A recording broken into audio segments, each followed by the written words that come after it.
Pada pertemuan yang terlalu kita sudah membaca mukadimah daripada kitab ini. Taib, bapak-bapak, ibu-ibu yang semoga dirahmati oleh Allah Subhanahu wa taala. Di sini kita akan membahas bab yang pertama. Ya, bab yang pertama penulis mengatakan hafizahullah taala ibunda para ulama salaf. Ya, bab 1 ibunda para ulama salaf. Di sini kita akan membaca, kita akan mempelajari ibunda Anas bin Malik radhiyallahu taala anhu. Al-Imam Az-Zahabi rahimahullahu ta'ala berkata tentang beliau dalam kitab Siyar A'lam An-Nubala. Beliau mengatakan kita akan berbicara terlebih dahulu tentang Anas bin Malik radhiyallahu ta'ala anhu.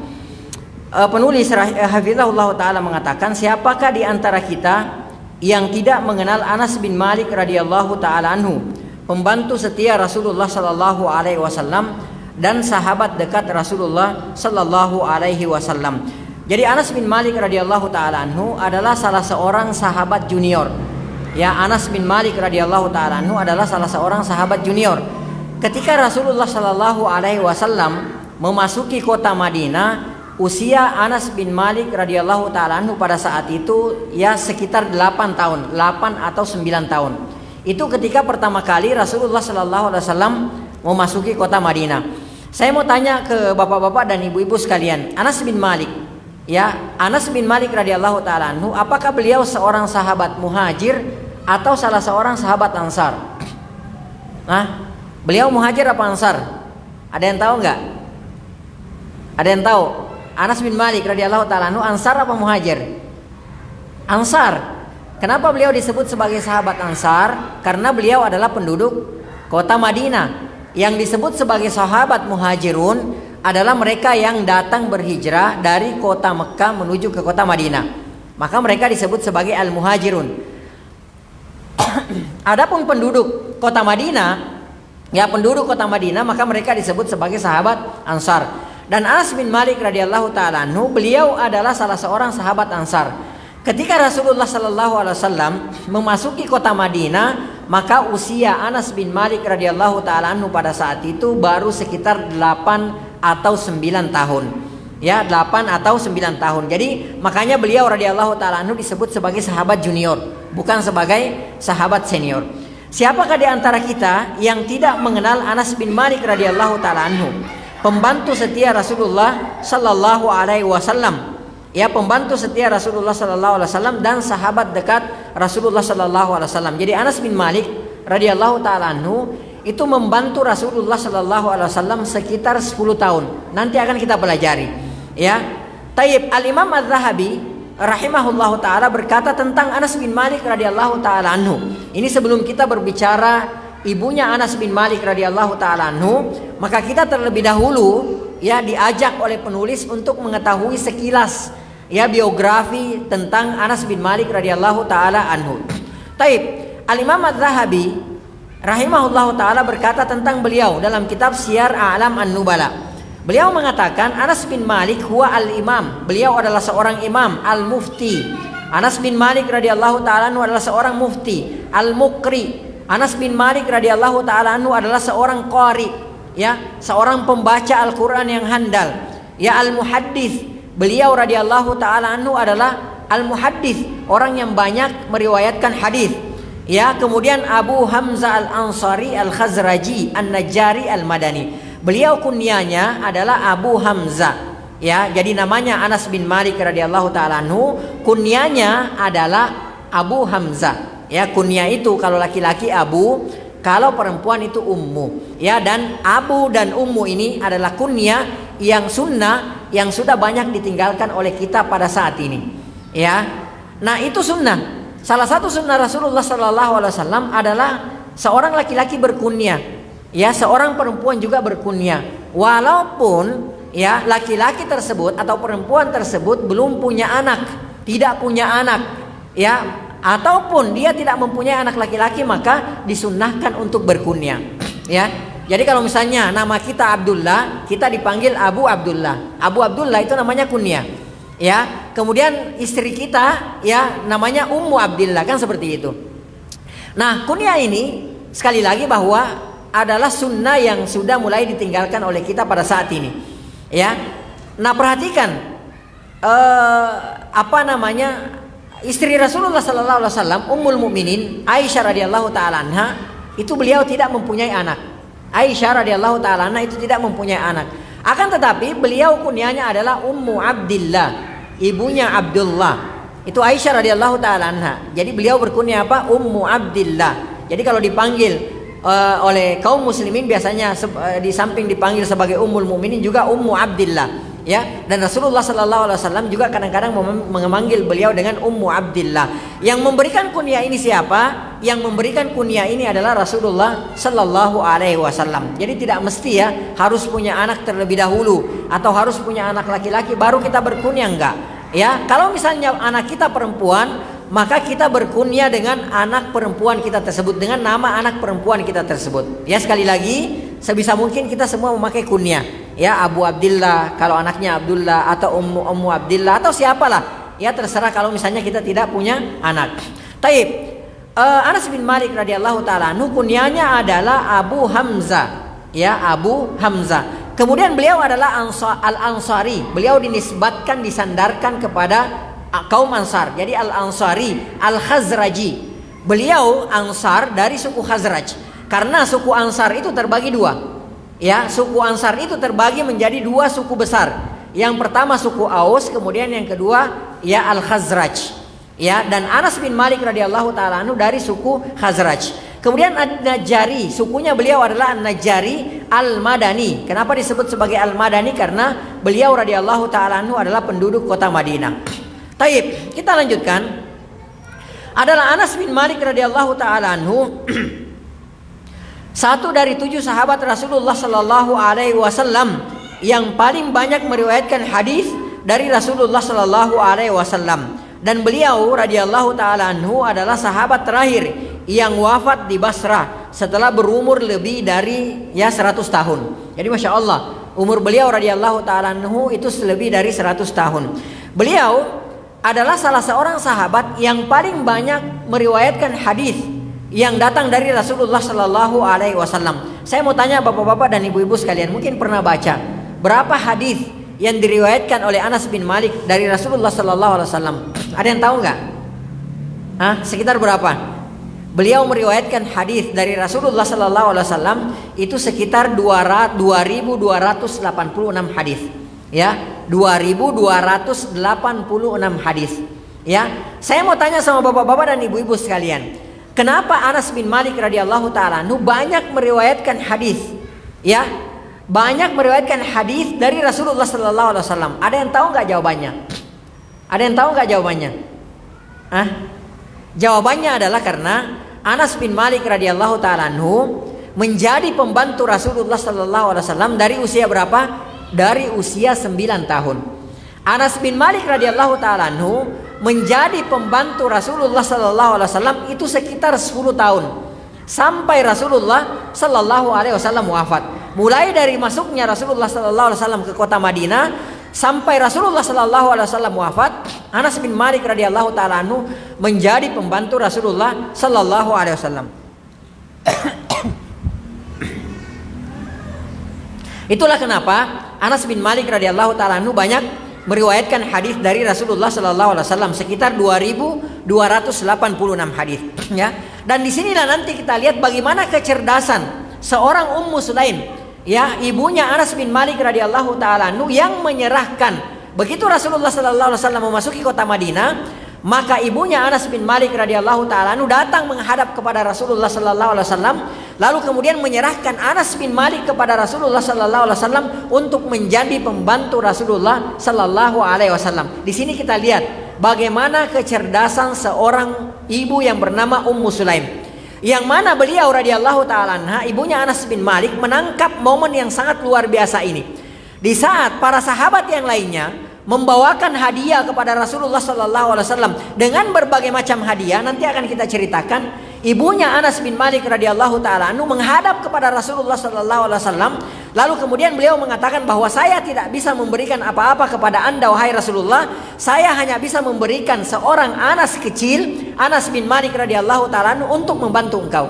Andai ya ibunya Anas bin Malik radhiyallahu taala anhu tidak cerdas, ya, lalu kemudian tidak memberikan Anas bin Malik radhiyallahu taala anhu kepada Rasulullah sebagai seorang pembantu, maka tidak mungkin Anas bin Malik radhiyallahu taala anhu, yang pertama, tidak mungkin Anas bin Malik radhiyallahu taala anhu banyak meriwayatkan hadis dari Rasulullah sallallahu alaihi wasallam. Ya, perhatikan.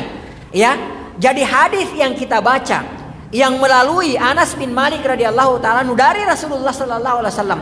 Kalau misalnya di dunia ini, ya, sudah ada 10 miliar misalnya orang yang membaca hadis dari Rasulullah sallallahu alaihi wasallam yang melalui yang diriwayatkan oleh Anas bin Malik radhiyallahu taala anhu, maka otomatis pahalanya mengalir kepada Anas bin Malik radhiyallahu taala anhu tanpa mengurangi pahala orang yang membaca hadis tersebut, dan juga otomatis pahala tersebut mengalir kepada siapa? Kepada ibunya Anas bin Malik radhiyallahu taala anhu. Ini orang cerdas. Ini seorang ibu yang cerdas. Jadi dia menjadikan anaknya sebagai sarana untuk menuai amal jariah. Ya, ada nggak di antara kita yang berpikir seperti itu? Ya, mungkin kalau kita pembantu ya membantu kan seperti itu. Mungkin kalau kita seperti itu. Padahal sampai saat ini kita menyebut nama Anas bin Malik dan ibunya Ummu Sulaim radhiyallahu taala anhuma, dan pahala mereka berdua terus mengalir sampai nanti hari kiamat. Masya Allah. Ya, ini adalah seorang ibu yang cerdas. Taib, karena perlu kita ketahui juga sebelumnya bahwa ya ada beberapa orang sahabat yang banyak meriwayatkan hadis ya dari Rasulullah sallallahu alaihi wasallam. Jadi tidak semua sahabat Rasulullah sallallahu alaihi wasallam serta merta meriwayatkan ya menyampaikan hadis dari Rasulullah sallallahu alaihi wasallam. Itu tidak semua. Ya, Abu Bakar As-Siddiq radhiyallahu taala anhu, orang kedua terbaik di umat ini setelah Rasulullah sallallahu alaihi wasallam. Ya, orang kedua di umat ini, ya orang pertama di umat ini setelah Rasulullah sallallahu alaihi wasallam yang masuk surga, yaitu Abu Bakar As-Siddiq radhiyallahu taala anhu, itu tidak banyak meriwayatkan hadis dari Rasulullah sallallahu alaihi wasallam. Taib, saya mau tanya ke Bapak dan Ibu sekalian, siapa sahabat yang paling banyak meriwayatkan hadis yang datang dari Rasulullah sallallahu alaihi wasallam? Ada yang tahu nggak? Hah? Siapa kira-kira? Ya sering dengar kan? Dari ini Rasulullah bersabda siapa? Abu Hurairah. Ya, Abu Hurairah radhiyallahu taala anhu adalah sahabat yang paling banyak meriwayatkan hadis yang datang dari Rasulullah sallallahu alaihi wasallam. Beliau meriwayatkan hadis yang datang dari Rasulullah sallallahu alaihi wasallam itu sekitar 5.374 hadis. Ya, 5.374 hadis. Ya, saya mau tanya sama Bapak dan Ibu sekalian. Ya, kenapa Abu Hurairah radhiyallahu taala anhu banyak meriwayatkan hadis yang datang dari Rasulullah sallallahu alaihi wasallam? Kenapa? Ya, jawabannya adalah karena beliau banyak membersamai Rasulullah sallallahu alaihi wasallam. Ya, bahkan beliau tinggal di masjid, beliau tinggal di belakang masjid karena beliau adalah orang yang fakir, beliau adalah orang yang miskin, beliau tidak punya harta, beliau tidak punya apa-apa. Maka beliau terus merapat ke Rasulullah sallallahu alaihi wasallam. Di mana ada Rasulullah sallallahu alaihi wasallam, maka di situ ada Abu Hurairah radhiyallahu taala anhu. Ketika Rasulullah sallallahu alaihi wasallam makan, maka Abu Hurairah radhiyallahu taala anhu makan. Ketika Rasulullah sallallahu alaihi wasallam tidak makan, maka Abu Hurairah radhiyallahu taala anhu juga tidak makan. Karena banyak membersamai Rasulullah sallallahu alaihi wasallam, banyak duduk di majelis Rasulullah sallallahu alaihi wasallam, banyak menuntut ilmu dari Rasulullah sallallahu alaihi wasallam, maka beliau banyak meriwayatkan hadis datang dari Rasulullah sallallahu alaihi wasallam. Begitu pula dengan kita.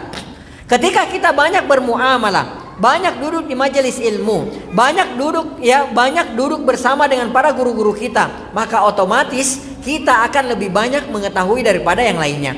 Ya, karena kenapa? Ya mungkin kita bertanya, ya ketika guru kita misalnya kita membersamai guru kita lagi dalam waktu lowong-lowongnya, mungkin kita menanyakan suatu perkara lalu kemudian dijawab oleh guru kita, itu satu ilmu, dan belum tentu orang lain mengetahui apa yang diberitahukan oleh ustadz atau guru kita tersebut. Ya, taib. Ini yang pertama. Kemudian yang kedua, yang paling banyak meriwayatkan hadis dari Rasulullah sallallahu alaihi wasallam adalah Abdullah bin Umar. Ya, atau yang biasa kita kenal dengan Ibnu Umar radhiyallahu taala anhuma. Anaknya Umar bin Khattab radhiyallahu taala anhu. Ini urutan kedua beliau. Ya, beliau meriwayatkan hadis yang datang dari Rasulullah sallallahu alaihi wasallam itu sekitar 2.630 hadis. Ya, tadi Abu Hurairah 5.374 hadis. Ya, Abdullah bin Umar radhiyallahu taala anhuma atau Ibnu Umar 2.630 hadis. Ya, kemudian yang ketiga Anas bin Malik radhiyallahu taala anhu, dan ini yang kita bicarakan. Beliau meriwayatkan hadis 2286 hadis. Kemudian yang keempat adalah Aisyah radhiyallahu taala anha, ummul mukminin, ummu Abdillah, ya, ibunda kita semua, ya. Beliau meriwayatkan hadis lebih dari 2210 hadis yang datang dari Rasulullah sallallahu alaihi wasallam, dan beliau, ya, di samping Anas bin Malik radhiyallahu taala anhu, Aisyah radhiyallahu taala anha banyak meriwayatkan hadis, banyak menyampaikan hadis kepada kita yang berkenaan dengan masalah dalaman, ya, dalaman atau privasi Rasulullah sallallahu alaihi wasallam. Itu dari Aisyah. Karena kenapa? Aisyah radhiyallahu taala anha adalah ibunda kita, istri Rasulullah sallallahu alaihi wasallam, dan Aisyah radhiyallahu taala anha adalah wanita yang paling cerdas. Maka banyak hadis-hadis yang kita baca yang berkenaan dengan masalah privasi Rasulullah sallallahu alaihi wasallam, yang berkenaan dengan masalah wanita, itu datang dari Aisyah radhiyallahu taala anha. Baik. Kemudian selanjutnya adalah Abdullah bin Abbas radhiyallahu taala anhuma, atau yang biasa kita kenal juga dengan Ibnu Abbas, ya. Abdullah bin Abbas radhiyallahu taala anhuma adalah sepupu Rasulullah sallallahu alaihi wasallam. Al Abbas adalah pamannya Rasulullah sallallahu alaihi wasallam. Beliau meriwayatkan hadis datang dari Rasulullah sallallahu alaihi wasallam itu sekitar 1660 hadis, ya. Kemudian yang keenam, Jabir bin Abdullah radhiyallahu taala anhu. Beliau meriwayatkan hadis dari Rasulullah sallallahu alaihi wasallam sekitar 1540 hadis. Kemudian yang ketujuh, Abu Sa'id Al-Khudri radhiyallahu taala anhu. Beliau meriwayatkan hadis datang dari Rasulullah sallallahu alaihi wasallam itu sekitar 1170 hadis. Kemudian Abdullah bin Mas'ud, atau yang biasa kita kenal dengan Ibnu Mas'ud radhiyallahu taala anhum. Beliau meriwayatkan hadis dari Rasulullah sallallahu alaihi wasallam sekitar 848 hadis. Lalu kemudian Abdullah bin Al-As radhiyallahu taala anhuma, beliau meriwayatkan sekitar 700 hadis, ya. Ini 10 sahabat Rasulullah sallallahu alaihi wasallam yang paling banyak meriwayatkan hadis yang datang dari Rasulullah sallallahu alaihi wasallam.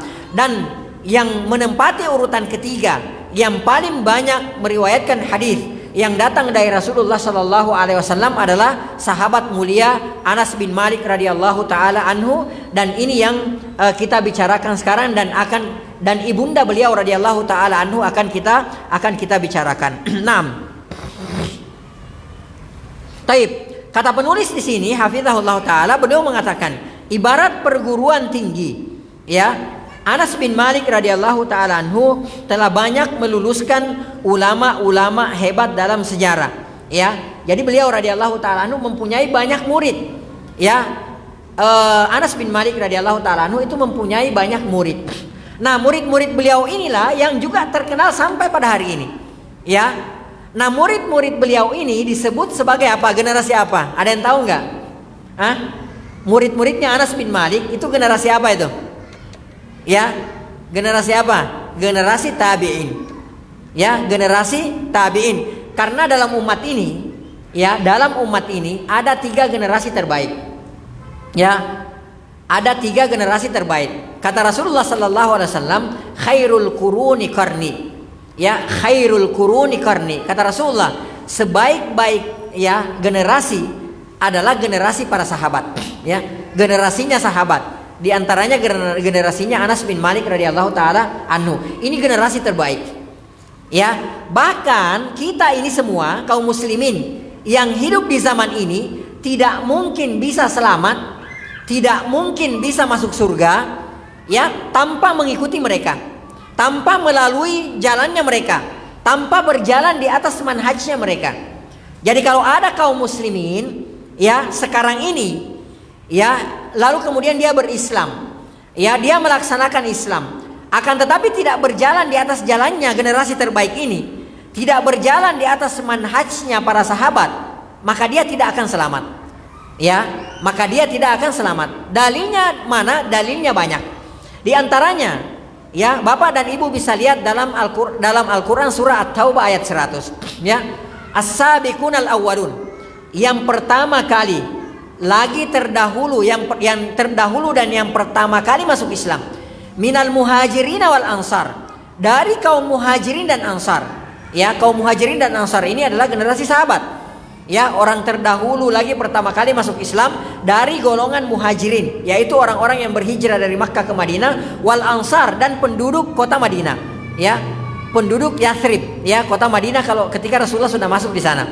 Ya, kata Allah Subhanahu wa taala, wassabiqunal awwalun, orang terdahulu lagi pertama kali masuk Islam, minal muhajirin wal ansar.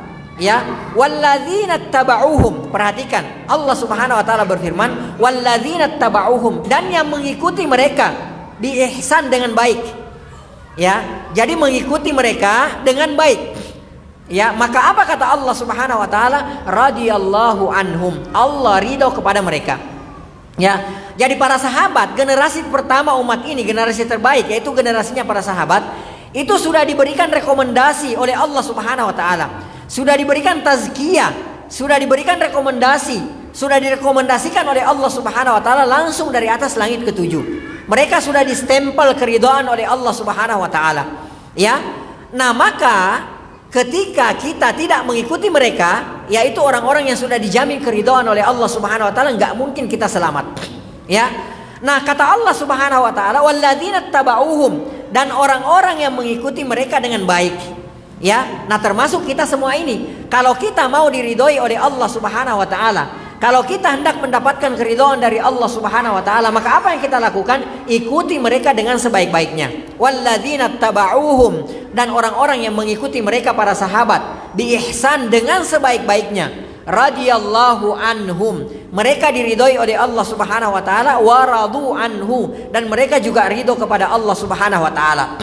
Kemudian wa'adda lahum jannat, kata Allah Subhanahu wa taala, kata Allah Subhanahu wa taala, aku akan menyiapkan bagi mereka, bagi sahabat dan yang mengikuti mereka dengan baik, jannat, surga, tajri tahtahal anhar, yang mana di dalam surga tersebut, di bawah surga tersebut itu mengalir sungai-sungai di bawahnya, khalidina fiha, mereka akan kekal di dalam surga tersebut, wa dzalikal fawzul azim, dan itu adalah kesuksesan, ya, atau keberhasilan yang agung, keberhasilan atau kesuksesan yang besar.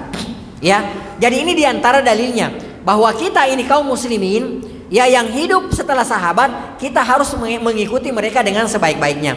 Kalau kita tidak mengikuti mereka, kita berislam, akan tetapi keislaman kita tidak berjalan di atas jalannya mereka para sahabat, maka kita tidak akan selamat.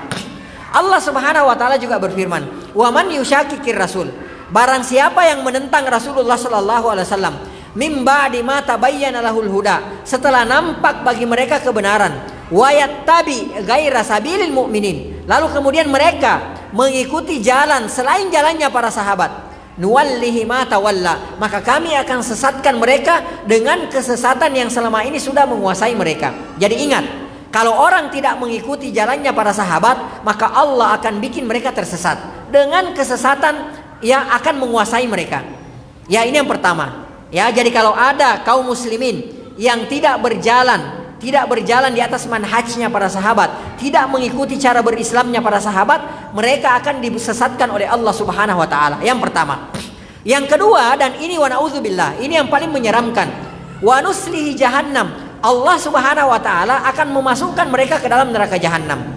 Ya, jadi siapa yang menentang Rasulullah sallallahu alaihi wasallam setelah datang kepadanya kebenaran. Yang kedua, dan mereka mengikuti jalan selain jalannya para sahabat, maka mereka akan dibikin tersesat oleh Allah Subhanahu wa taala.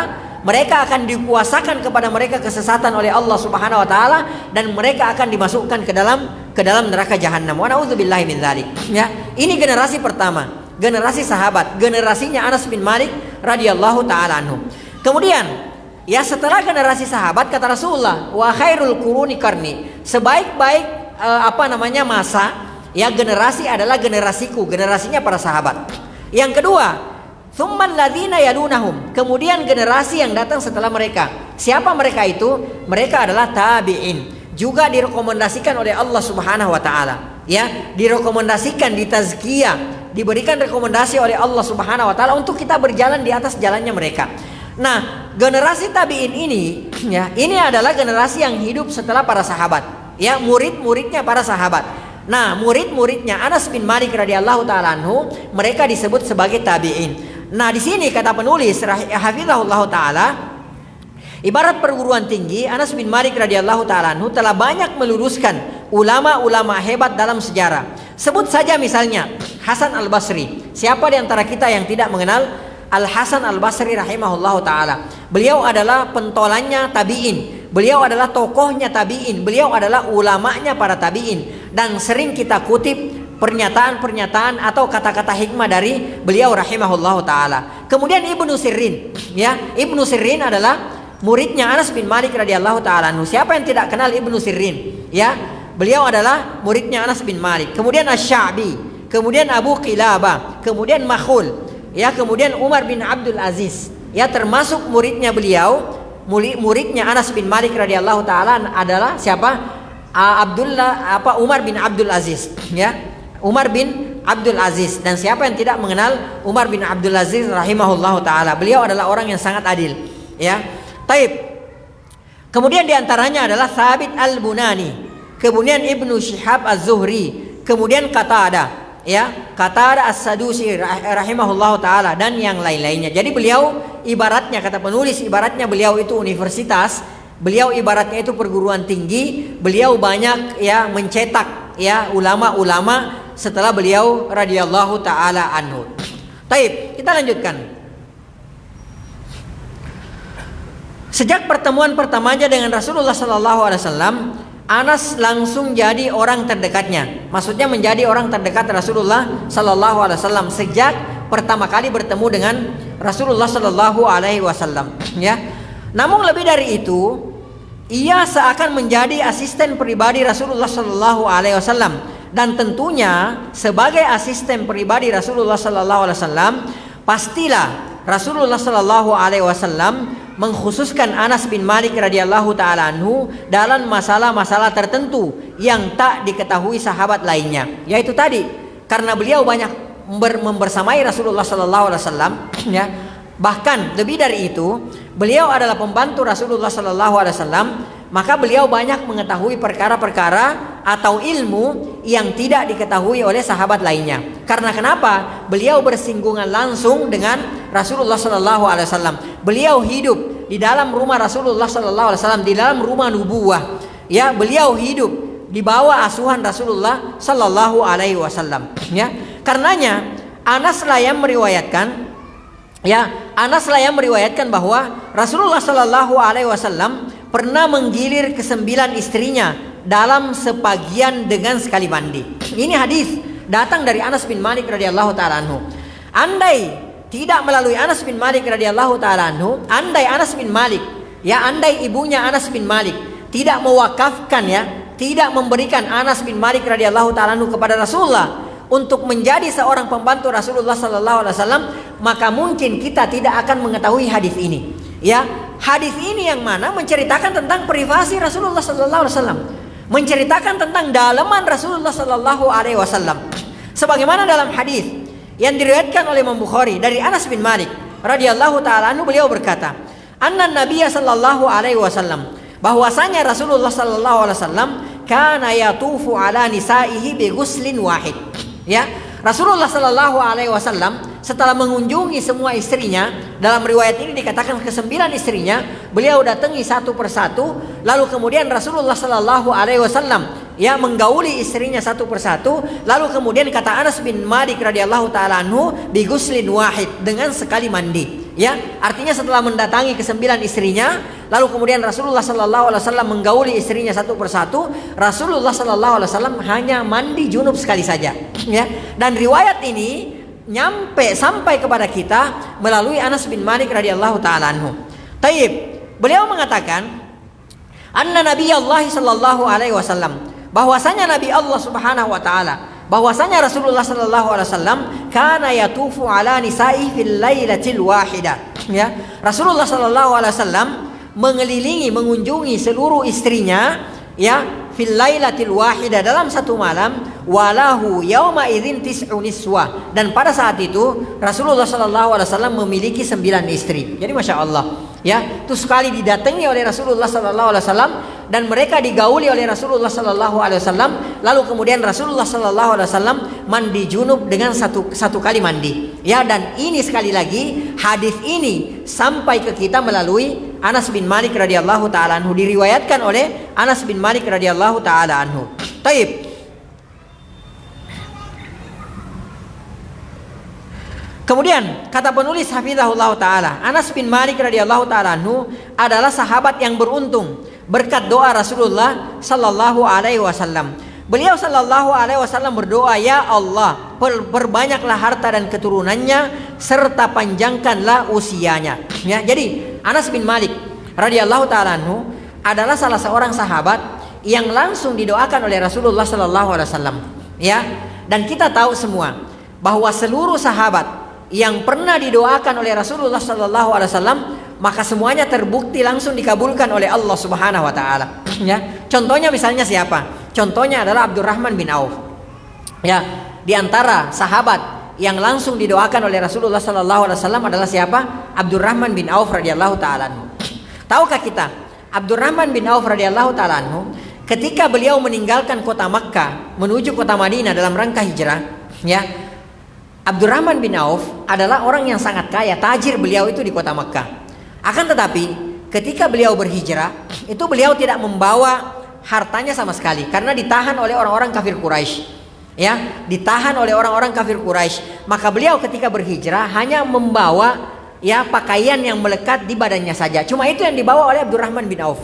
Ya, hartanya yang banyak itu ditinggalkan di kota Mekah. Tidak ada satu dinar pun, tidak ada satu dirham pun yang dibawa oleh Abdurrahman bin Auf radhiyallahu taala anhu. Begitu beliau masuk ke kota Madinah, yang tadinya beliau tajir melintir kalau kata orang sekarang, ya, yang tadinya beliau itu sultan di kota Mekah, tiba-tiba memasuki kota Madinah mendadak miskin. Ya, beliau tidak punya apa-apa. Ya, beliau hidup di masjid. Beliau hidup makan bersama dengan Rasulullah sallallahu alaihi wasallam. Itu beliau radhiyallahu taala anhu. Nah, di belakang hari, ya, beliau radhiyallahu taala anhu didoakan oleh Rasulullah sallallahu alaihi wasallam. Ya, didoakan keberkahan harta oleh Rasulullah sallallahu alaihi wasallam. Tahukah kita, di belakang hari Abdurrahman bin Auf adalah salah seorang sahabat yang kekayaannya tidak terbatas. Ya, kalau kayak kita sekarang, ya, kekayaannya uangnya tidak berseri. Itu Abdurrahman bin Auf. Abdurrahman bin Auf itu sekali pernah beliau bersedekah, ya, bukan puluhan miliar, ratusan miliar. Beliau pernah menjual sebuah kebunnya di kota Madinah, dan yang membeli adalah Utsman bin Affan radhiyallahu taala anhu. Ya, kebunnya tersebut itu dijual seharga 40.000 dinar. Ya, 40.000 dinar. Satu dinar kalau dikonversikan ke emas itu 4,25 gram emas. Coba dikali 40.000 itu sama dengan banyak. Ya. Kemudian kalau kita sudah dapat hasil 40.000 dikali 4,25 gram emas, lalu kemudian antum kalikan, konversikan rupiah hari ini sekitar 1 juta. Itu berapa puluh miliar itu? Ya, itu dibagikan semua, tidak tersisa.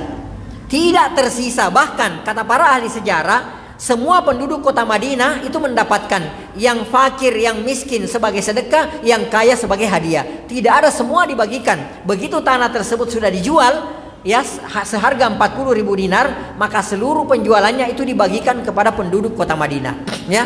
Dan terus hartanya datang lagi, sampai beliau pernah mengatakan, lau rafa'tul hajar. Beliau mengatakan, andai aku mengangkat sebuah batu, ya, lawajadtu tahtahu, maka aku akan mendapatkan di bawah batu tersebut, kalau tidak zahab fiddah, kalau tidak emas, pasti aku mendapatkan di bawahnya apa?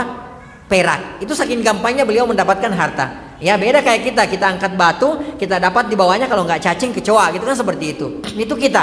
Beliau mengatakan, kalau saya mengangkat batu, ini ungkapan, ini saking gampangnya beliau mendapatkan harta berkat doa Rasulullah sallallahu alaihi wasallam. Beliau mengatakan, andai saya mengangkat sebuah batu, maka di bawah batu tersebut kalau bukan emas, perak saya temukan di situ. Itu saking gampangnya beliau mendapatkan harta, dan saking berkahnya harta beliau radhiyallahu taala anhu. Ini doa Rasulullah sallallahu alaihi wasallam. Ya. Kemudian di antara yang didoakan oleh Rasulullah sallallahu alaihi wasallam adalah siapa? Abdullah bin Abbas radhiyallahu taala anhuma, Ibnu Abbas. Ya, sepupu beliau radhiyallahu taala anhu. Nah, Ibnu Abbas itu pernah didoakan oleh Rasulullah sallallahu alaihi wasallam. Apa doa Rasulullah sallallahu alaihi wasallam kepada Ibnu Abbas? Ya, Rasulullah sallallahu alaihi wasallam berdoa, Allahumma faqihhu fid din. Ya Allah, berikan pemahaman kepada Ibnu Abbas dalam agama ini, wa 'allimhu ta'wil, dan ajarkan dia penafsiran Al-Qur'an, ya. Dan terbukti sampai pada hari ini Abdullah bin Abbas radhiyallahu taala anhuma adalah salah seorang sahabat yang paling faqih, paling mengerti agama ini, dan paling mengetahui, salah seorang sahabat, ya, salah seorang manusia yang paling mengetahui tafsir Al-Qur'an setelah Rasulullah sallallahu alaihi wasallam. Itu berkat doa Rasulullah sallallahu alaihi wasallam. Demikian pula dengan Anas bin Malik radhiyallahu taala anhu, ya. Beliau didoakan oleh Rasulullah sallallahu alaihi wasallam agar diperbanyak hartanya, agar dipanjangkan usianya, dibanyakkan keturunannya, dan nanti akan kita lihat. Ibnu Hibban meriwayatkan dari Ummu Sulaim, ya, dari Ummu Sulaim, ibunya Anas bin Malik radhiyallahu taala anhu, annaha qalat li Rasulillah sallallahu alaihi wasallam. Beliau pernah berkata kepada Rasulullah sallallahu alaihi wasallam, ya, wahai Rasulullah sallallahu alaihi wasallam, Anas khadimuka ud'ullaha lahu. Ya, wahai Rasulullah sallallahu alaihi wasallam, Anas bin Malik adalah pembantumu, ud'ullaha lahu. Kalau Anda berkenan, minta tolong doakan Anas bin Malik radhiyallahu taala anhu, doakan baginya kebaikan. Maka Rasulullah sallallahu alaihi wasallam berdoa, Allahumma aktsir malahu. Ya Allah, perbanyaklah hartanya, wa waladahu, dan perbanyaklah anak-anaknya, wa barik lahu fima ataitahu, dan berikan keberkahan ya Allah kepada Anas bin Malik terhadap apa yang Engkau berikan kepada Anas bin Malik radhiyallahu taala anhu. Dan nanti kita lihat bagaimana terkabulnya, bagaimana manjurnya, ya, doa Rasulullah sallallahu alaihi wasallam kepada Anas bin Malik radhiyallahu taala anhu. Taib. Nah, dari sini juga kita bisa mengambil pelajaran bahwa sebagai seorang ibu yang pertama, ya, hendaknya kita banyak mendoakan kebaikan kepada anak kita, untuk anak kita, ya. Jadi banyak mendoakan kebaikan untuk anak kita. Tahukah kita bahwa di balik kesolehan seorang putra atau putri, siapapun itu dari kaum muslimin, di balik kesolehan seorang putra atau putri itu ada doa orang tua di situ, ya. Nggak mungkin nggak, ya. Nggak mungkin nggak, di situ pasti ada doa orang tua. Dan doa orang tua untuk anak-anaknya itu diijabah oleh Allah Subhanahu wa taala. Kata Rasulullah sallallahu alaihi wasallam, "Salasu da'awat mustajabah la syakka fihinna." Ada 3 doa kata Rasulullah sallallahu alaihi wasallam yang pasti diijabah oleh Allah Subhanahu wa taala, tidak diragukan lagi. Ya. Yang pertama kata Rasulullah sallallahu alaihi wasallam adalah da'watul mazlum, doanya orang yang terzalimi. Ya. Ini pasti diijabah oleh Allah Subhanahu wa taala. Jadi kalau ada orang yang kita zalimi, lalu kemudian orang yang kita zalimi tersebut mendoakan keburukan atas kita, maka pasti diijabah oleh Allah Subhanahu wa taala. Walaupun orang yang kita zalimi tersebut adalah seorang yang fajir, pelaku maksiat, bahkan kata Rasulullah, walaupun orang yang terzalimi itu adalah orang kafir, maka pasti doanya diijabah oleh Allah Subhanahu wa taala. Yang kedua, da'watul musafir, doanya orang yang sedang safar, itu diijabah, dikabulkan oleh Allah Subhanahu wa taala. Dan yang ketiga, poin kita di sini adalah wa da'watul walid ala waladihi, doa, perhatikan, doa keburukan seorang orang tua kepada anaknya. Ya, perhatikan. Kalau ada orang tua yang mendoakan keburukan kepada anaknya atas anaknya, itu pasti diijabah oleh Allah Subhanahu wa taala. Cepat atau lambat pasti diijabah oleh Allah Subhanahu wa taala. Ya. Ada anak misalnya bikin kesel kita, ya. Kemudian kita katakan, celaka kamu nggak pernah ngelihat kebaikan sampai kamu mati, diijabah oleh Allah Subhanahu wa taala. Banyak buktinya. Ya. Nah, perhatikan, kalau doa keburukan saja diijabah oleh Allah Subhanahu wa taala atas anak kita, maka bagaimana lagi dengan doa kebaikan untuk anak kita? Maka lebih diijabah lagi oleh Allah Subhanahu wa taala. Maka selalu doakan, jangan pernah lupakan doa kebaikan untuk anak-anak kita. Ya, seperti Ummu Sulaim, ibunya Anas bin Malik radhiyallahu taala anhu. Yang pertama. Yang kedua, di samping itu, seorang ibu juga boleh meminta kepada orang yang soleh, ya, orang yang soleh, orang yang dia lihat zahirnya, dia lihat, oh, masya Allah ini orang soleh, gitu kan, seperti itu, atau ini orang yang soleha, ya, meminta kepada orang tersebut agar mendoakan kebaikan untuk anak-anaknya. Ini diperbolehkan, ya, ini diperbolehkan, ya. Jadi kalau misalnya kita lihat ada orang soleh, Ya, kemudian ibu-ibu misalnya melihat ada orang soleha, ini orang masya Allah, ya lihat ibadahnya luar biasa, ya lihat muamalahnya luar biasa, orang soleh lah atau orang soleha, maka boleh bagi kita untuk datang kepada orang tersebut, lalu kita katakan kepadanya, minta tolong doakan anak saya dengan doa kebaikan, agar supaya anak saya menjadi anak yang soleh, anak saya menjadi anak yang soleha. Ini boleh. Ya, ini pelajaran yang bisa kita ambil dari hadis ini. Baik, kita lanjutkan. Taib, berbekal ya doa nabawi tadi, ya terkumpullah padanya beberapa keistimewaan: usia yang panjang, anak yang banyak, harta yang melimpah, dan ilmu yang luas. Ini Anas bin Malik radhiyallahu taala anhu. Ya, beliau didoakan oleh Rasulullah sallallahu alaihi wasallam itu karena adanya seorang ibu yang hebat di belakang Anas bin Malik. Ya, apakah Anas bin Malik yang datang kepada Rasulullah sallallahu alaihi wasallam? Lalu kemudian beliau mengatakan, wahai Rasulullah, doakan dong saya dengan doa-doa kebaikan. Apakah Anas yang mengatakan itu kepada Rasulullah?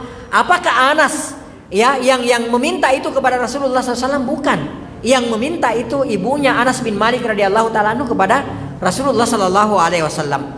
Taib, maka terkumpullah berbagai macam keistimewaan ya kepada Anas bin Malik radhiyallahu taala anhu.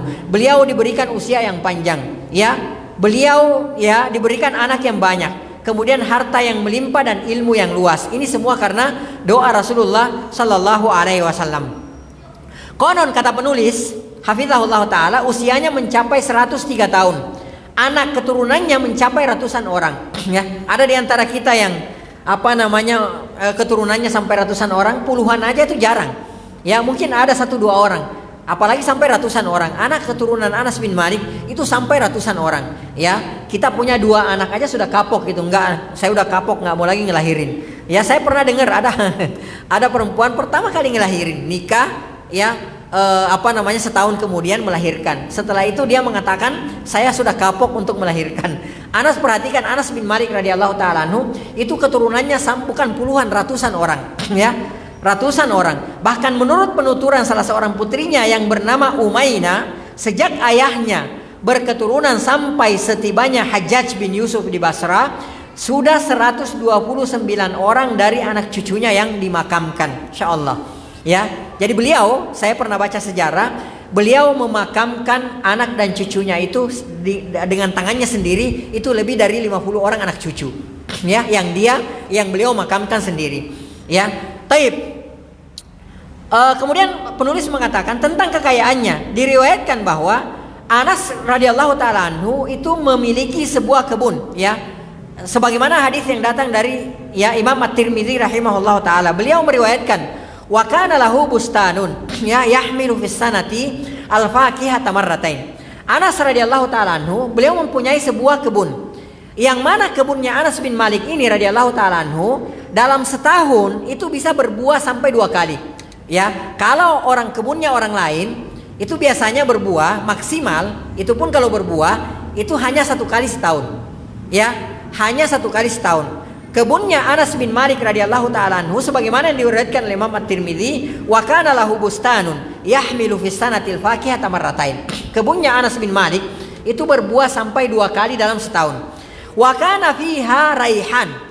Dan dari kebun Anas bin Malik itu ada aroma yang sangat wangi. Kana yaji'u minha rihul miski. Ya, ada aroma wangi yang keluar dari kebunnya Anas bin Malik itu seperti aroma minyak kasturi. Subhanallah, masya Allah. Ya, ini diantara berkah doanya Rasulullah Sallallahu Alaihi Wasallam. Ya, pernah kita mencium ada kebun yang aromanya itu aroma minyak kasturi, itu nggak pernah. Ya, antum saja kalau ke Madinah atau ke Makkah itu tidak sampai sesanter itu wanginya.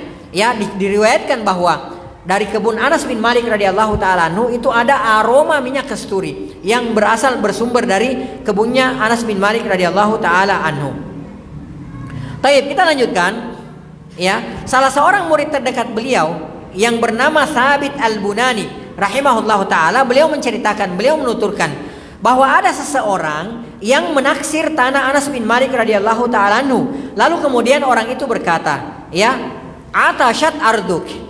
Ya, beliau mengatakan, orang tersebut mengatakan, apakah tanah Anda, apakah tanah Tuan mengalami kekeringan, ya, lalu kemudian Anas bin Malik radhiyallahu taala anhu fasalla Anas radhiyallahu taala anhu salatal istisqa. Kemudian tanpa banyak bicara, Anas bin Malik mendengarkan pernyataan tersebut, perkataan orang tersebut. Anas bin Malik radhiyallahu taala anhu kemudian melakukan salat istisqa. Ya, apa itu salat istisqa? Salat meminta hujan. Ya, fayaqulur rawi yang meriwayatkan hadis ini yaitu Thabit al-Bunani, beliau mengatakan, ya, kharaja ilal bariyati tsumma shalla wa da'a. Anas bin Malik radhiyallahu taala anhu lalu keluar ke tanah lapang. Ya, kemudian di situ beliau sholat 2 rakaat, kemudian beliau radhiyallahu taala anhu berdoa, ya, berdoa kepada Allah Subhanahu wa taala. Maka apa yang terjadi? Seketika itu, setelah Anas bin Malik radhiyallahu taala anhu berdoa, fasarat sahabatun wa ghasyiyat ardahu wa matarat hatta malaat sihrijuhu wa dzalika fis saif. Ya. Kata yang meriwayatkan hadis ini, Anas bin Malik radhiyallahu taala anhu kemudian sholat 2 rakaat, berdoa kepada Allah Subhanahu wa taala. Tidak lama kemudian ada segumpal awan besar, ya, yang mana awan tersebut menuju di atas kebunnya Anas bin Malik radhiyallahu taala anhu. Kemudian, ya, hujan pun turun dengan lebatnya, sehingga oase penampungan air milik Anas radhiyallahu taala anhu itu penuh pada saat itu.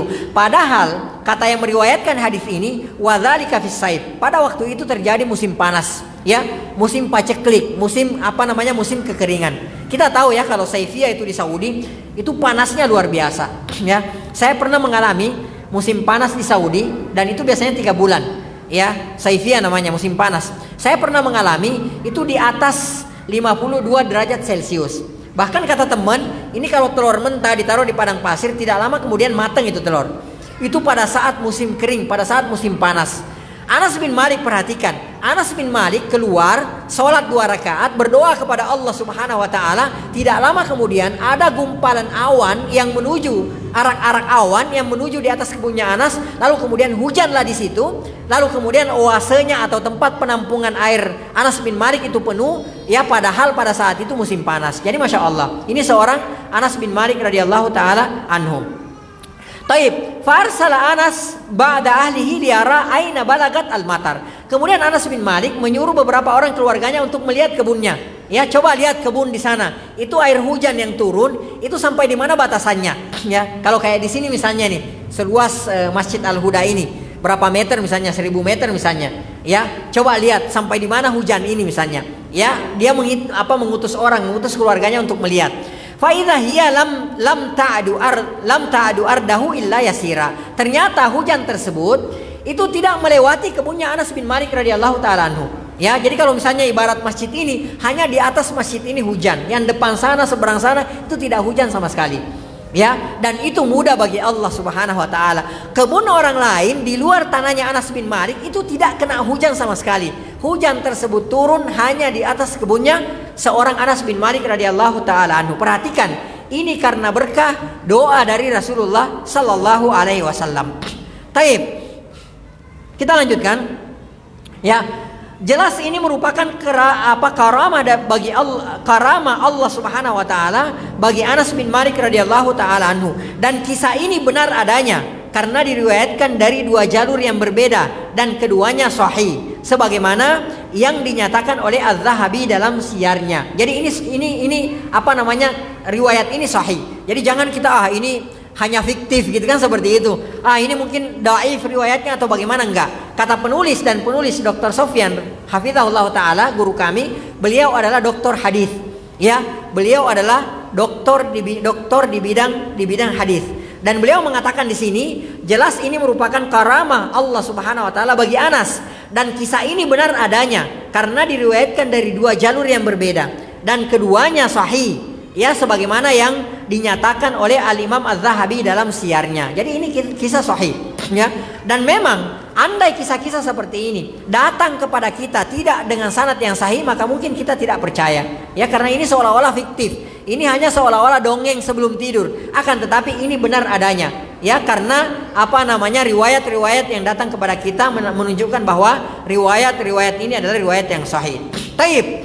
Kemudian selanjutnya kata penulis, ya. Di belakang di belakang Anas bin Malik radhiyallahu taala anhu ada Ummu Sulaim, ya, ibunya Anas bin Malik radhiyallahu taala anhuma. Benarlah kata orang Arab, min wara imri'in azim imra'atun azima. Di balik sosok seorang laki-laki yang besar, seorang laki-laki yang agung, itu pasti ada sosok wanita yang agung.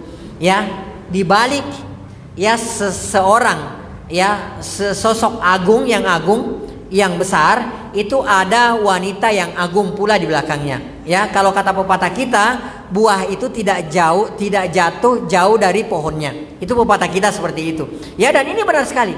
Ya, kalau kita lihat seorang Anas bin Malik radhiyallahu taala anhu, seorang sahabat yang sangat luar biasa, maka ternyata di belakang beliau itu ada seorang wanita, ada sesosok wanita yang hebat. Ada seorang ibu yang sangat hebat. Siapakah dia? Beliau adalah Ummu Sulaim radhiyallahu taala anhu. Taib, kata penulis hafizahullah taala, Anas tak lahir dari belahan batu. Ya, beliau bukanlah terlahir dari belahan batu, ya. Kecerdasannya tidak muncul begitu saja. Jadi beliau tidak serta-merta lahir lalu kemudian beliau cerdas, enggak. Ada peran besar dari Ummu Sulaim, ibunda Anas bin Malik radhiyallahu taala anhu, yang mewarnai kehidupan sang tokoh. Dalam siarnya, Az-Zahabi rahimahullahu taala meriwayatkan dengan sanadnya dari Anas bin Malik radhiyallahu taala anhu, katanya suatu ketika Nabi sallallahu alaihi wasallam berkunjung ke rumah Ummu Sulaim. Begitu ibuku tahu akan kunjungan Nabi sallallahu alaihi wasallam, ia segera menyuguhkan kepadanya korma dan minyak samin. Ya, taib. Anna Nabiya sallallahu alaihi wasallam, bahwasanya Rasulullah sallallahu alaihi wasallam ini diriwayatkan oleh Al-Imam Az-Zahabi dalam siarnya rahimahullahu taala, datang dari Anas bin Malik. Ya, beliau mengatakan anna Nabiya sallallahu alaihi wasallam, bahwasanya Rasulullah sallallahu alaihi wasallam dakhala ala Ummi Sulaim. Beliau masuk ke rumahnya Ummu Sulaim, ke rumahnya Anas bin Malik radhiyallahu taala anhu. Fa'atatsu bi tamrin wa samanin. Lalu kemudian Ummu Sulaim itu menyuguhkan kepada Rasulullah sallallahu alaihi wasallam, ya, korma dan minyak samin. Faqala, lalu kemudian Rasulullah sallallahu alaihi wasallam bersabda, aidu tamrakun fi wi'aikum. Kembalikan saja korma-korma ini ke tempatnya. Wasamanakum fi saqaikum, dan juga minyak samin ini kembalikan ke tempatnya. Fa inni shaim, karena sesungguhnya kata Rasulullah sallallahu alaihi wasallam, saya puasa. Ya. Tsumma qama fi nahiyatil bait. Anas menceritakan, kemudian Rasulullah sallallahu alaihi wasallam berdiri lalu kemudian sholat di sisi rumah Anas bin Malik radhiyallahu taala anhu. Kita tahu Rasulullah sallallahu alaihi wasallam itu sering mengunjungi rumahnya Anas bin Malik radhiyallahu taala anhu. Ya, sering datang main ke rumah Anas bin Malik radhiyallahu taala anhu, masuk ke rumah Anas bin Malik radhiyallahu taala anhu.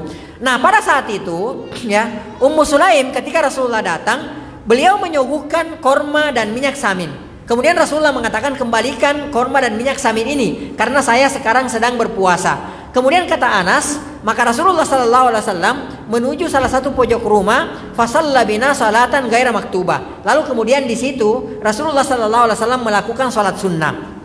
Ya, fada'a li Ummi Sulaim wa ahli baitiha. Lalu kemudian Rasulullah sallallahu alaihi wasallam mendoakan kebaikan untuk Ummu Sulaim dan seluruh yang ada di rumah tersebut. Ya, faqalat, maka beliau Ummu Sulaim radhiyallahu taala anha berkata kepada Rasulullah, ya Rasulullah, inni li khuwaisah. Wahai Rasulullah, saya punya hadiah untuk antum, untuk Anda wahai Rasulullah sallallahu alaihi wasallam. Coba lihat bagaimana kecintaan seorang Ummu Sulaim kepada Rasulullah sallallahu alaihi wasallam. Ya, sampai beliau mengatakan, wahai Rasulullah, saya punya, kalau kayak kita mungkin saya ada surprise gitu. Ya, saya ada kejutan, ada hadiah buat antum. Ya, qala, maka Rasulullah berkata, ya wa mahia, apa itu? Qalat, maka beliau mengatakan, khadimuka Anas. Ya, saya menghadiahkan Anas bin Malik radhiyallahu taala anhu sebagai pembantumu wahai Rasulullah sallallahu alaihi wasallam. Jadi Masya Allah, ya, jadi beliau menghadiahkan Anas bin Malik kepada Rasulullah sallallahu alaihi wasallam untuk menjadi pembantunya. Siapa di antara kita yang seperti itu? Kita, Bapak dan Ibu sekalian, ya, kita memasukkan anak ke pesantren saja itu kadang-kadang kita sudah tidak tega. Ya, padahal di pesantren tersebut itu diservis Dengan sebaik-baiknya, dikasih makan, penjagaan 24 jam, dicucikan pakaiannya, diajar siang malam. Kita nggak mau, ya, kita ragu-ragu, kita takut, kita berat untuk berpisah dengan anak kita. Perhatikan, Ummu Sulaim menghadiahkan Anas bin Malik kepada Rasulullah SAW untuk dijadikan sebagai seorang pembantu. Tapi justru dari kecerdasan beliau inilah, dari sikap beliau inilah, maka lahirlah seorang Anas bin Malik radhiyallahu taala anhu, yaitu tadi bahwa di belakang seorang ibu yang hebat, di belakang seorang laki-laki yang hebat itu ada sesosok wanita yang hebat, dan itu Ummu Sulaim radhiyallahu taala anha, diberikan kepada Rasulullah sallallahu alaihi wasallam. Fama taraka ya khairatun akhirah wala dunya illa da'ali bihi. Maka kata Anas bin Malik radhiyallahu taala anhu, tidaklah Rasulullah sallallahu alaihi wasallam meninggalkan ya berdoa kebaikan di dunia dan di akhirat untuk saya. Tsumma qala, kemudian Rasulullah sallallahu alaihi wasallam berdoa, Allahumma rzuqhu malan wa walada. Ya Allah, karuniakan kepada Anas bin Malik malan wa walada, harta dan anak, wa barakalahu fi, dan berkahilah baginya pada harta dan anak tersebut. Qala, maka beliau mengatakan, fa inni ya laman aktsarul ansari mala. Di belakang hari, kata Anas bin Malik, saya adalah orang Ansar yang paling banyak hartanya. Ya, orang yang paling kaya, kaum Ansar yang paling kaya di belakang hari sepeninggal Rasulullah sallallahu alaihi wasallam adalah siapa? Anas bin Malik radhiyallahu taala anhu, dan beliau orang yang paling banyak hartanya, dan beliau adalah orang yang sangat berilmu, ya, dan bahkan beliau banyak mencetak ulama-ulama setelah beliau radhiyallahu taala anhu. Jadi masya Allah, ya, ini seorang kecerdasan seorang Ummu Sulaim radhiyallahu taala anha. Taib. Kemudian kita lanjutkan, kata penulis dalam riwayat lainnya, Anas bin Malik menceritakan, ketika Rasulullah sallallahu alaihi wasallam tiba di kota Madinah, ya, aku pada saat itu berumur 8 tahun. Jadi masih kecil beliau pada saat itu. Ya, waktu itu ibu menuntunku menghadap Rasulullah sallallahu alaihi wasallam, kemudian berkata, ya, ini juga diriwayatkan, yang meriwayatkan ini Anas sendiri. Ya, beliau mengatakan kadima Rasulullah sallallahu alaihi wasallam ya al-Madinata, pada saat Rasulullah sallallahu alaihi wasallam memasuki kota Madinah, wa ana banu thamani sinin, aku pada saat itu umurnya 8 tahun. Fa akhazat ummi biyadi fantalaqat bihi ilai, kemudian ibuku menuntun aku menghadap, ya, datang kepada Rasulullah sallallahu alaihi wasallam. Faqalat, lalu kemudian setelah bertemu Rasulullah sallallahu alaihi wasallam, beliau berkata kepada Rasulullah sallallahu alaihi wasallam, ya Rasulullah, wahai Rasulullah sallallahu alaihi wasallam, lam yabqa rajulun walam ra'atun minal ansari illa ya athafaka bi tuhfatin.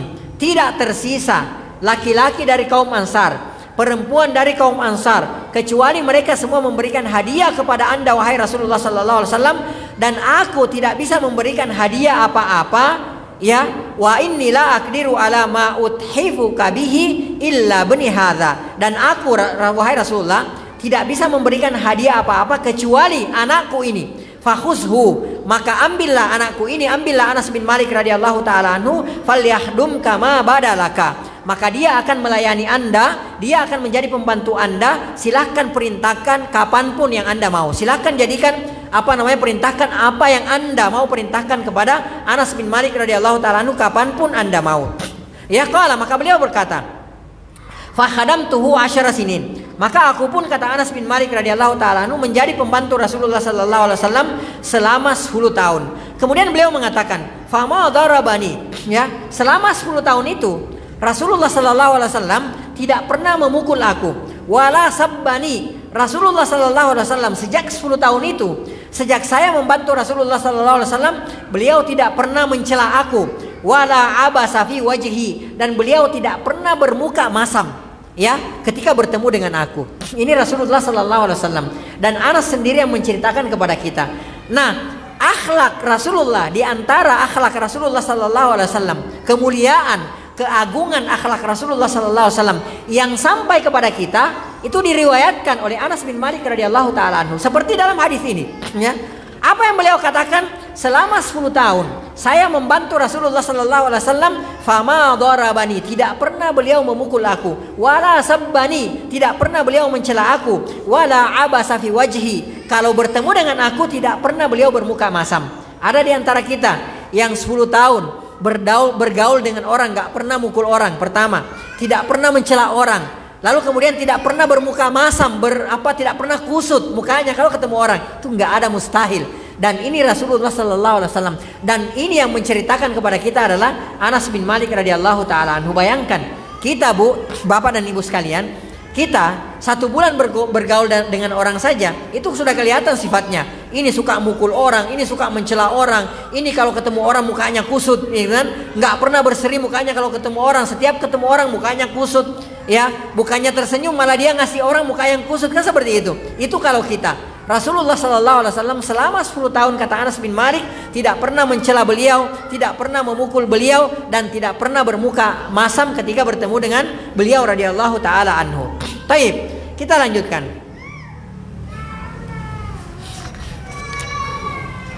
Taib, kata beliau di sini hafizahullah taala mengenal Ummu Sulaim, ya, mengenal Ummu Sulaim. Ibnu Abdul Bar rahimahullah taala beliau mengatakan bahwa para sejarawan berbeda pendapat mengenai nama Ummu Sulaim yang sebenarnya. Apakah namanya Sahla, Rumaila, Rumaitha, Unaifa, atau Kamulaika? Akan tetapi yang jelas julukannya ialah Rumaisa atau Gumaisa. Ya, kita mengenal dulu sejenak ibunya Anas bin Malik radhiyallahu taala anhu, yaitu Ummu Sulaim. Nama lengkap beliau adalah Ummu Sulaim bintu Malhan bin Khalid bin Zaid bin Haram al-Ansariyah al-Khazrajiyah, ya, wahia al-Gumaisa, ya, wahia al-Gumaisa. Beliau pula yang dikenal dengan al-Gumaisa, ya. Wakila, ada yang mengatakan nama beliau adalah Rumaisa, ya, wakhtalafu fi ismiha, dan para ulama ahli sejarah berbeda pendapat tentang nama beliau. Fakila, ada yang mengatakan Sahla, namanya Sahla.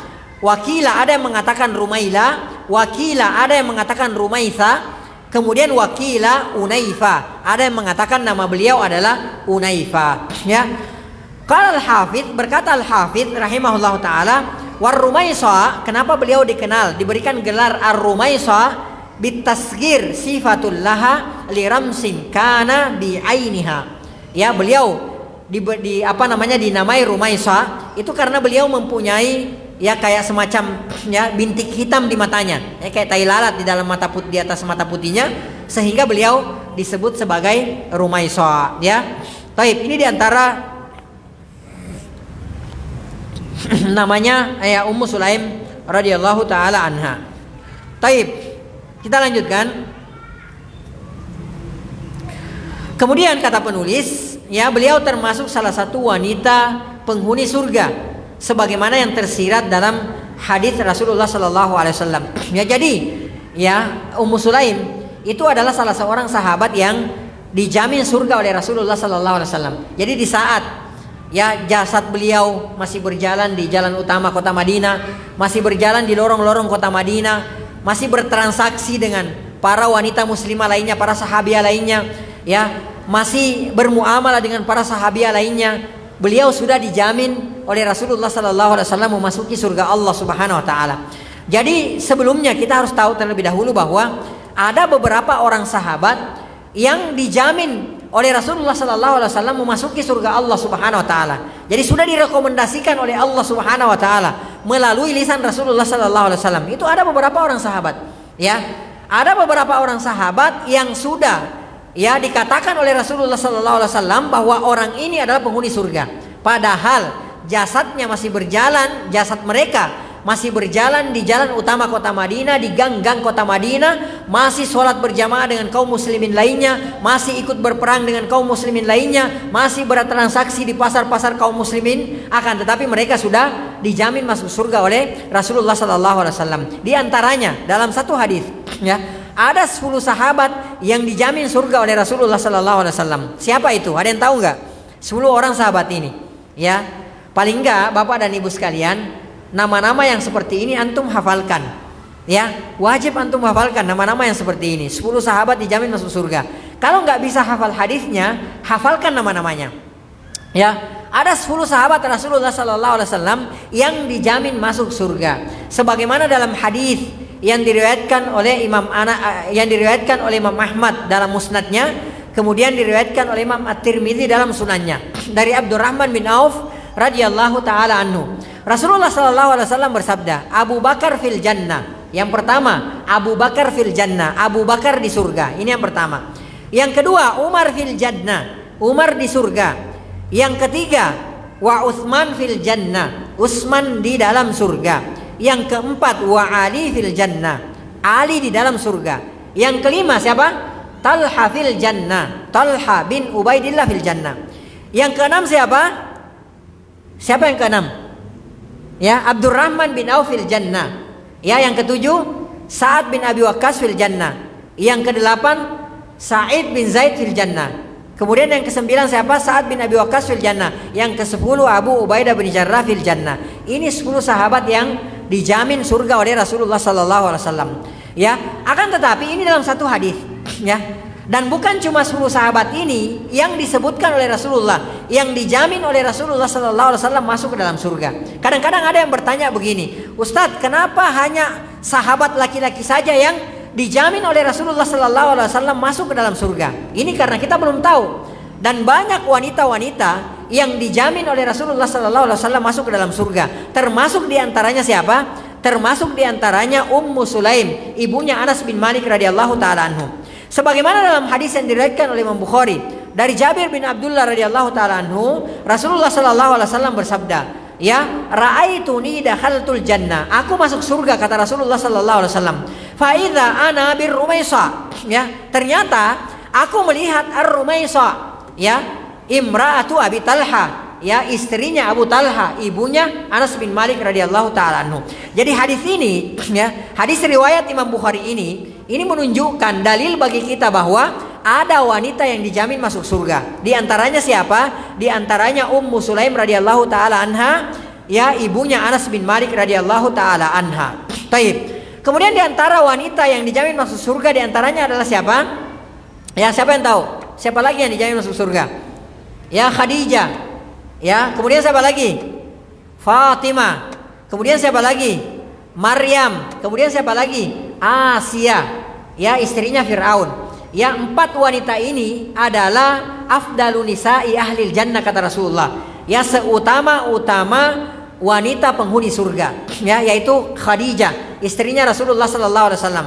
Yang kedua Fatimah, putrinya Rasulullah sallallahu alaihi wasallam. Kemudian Maryam, ibunya Isa, ya, alaihi salatu wassalam. Kemudian yang keempat adalah Asia, istrinya Fir'aun. Ya, ini dijamin masuk surga, wanita-wanita yang dijamin masuk surga. Bahkan kata Rasulullah, afdalu nisa'i ahlil jannah, ya, wanita wanita yang paling afdal, ya, penduduk surga, kata Rasulullah sallallahu alaihi wasallam. Baik, kita lanjutkan.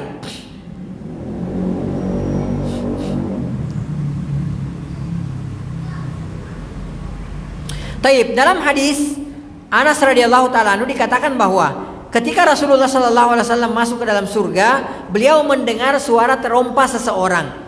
Kemudian beliau berkata, "Suara siapakah ini?" Tanya beliau. Kata para malaikat, "Ini adalah Ghumaisa binti Milhan." Ghumaisa binti Milhan, ibunya Anas bin Malik radhiyallahu taala anhu.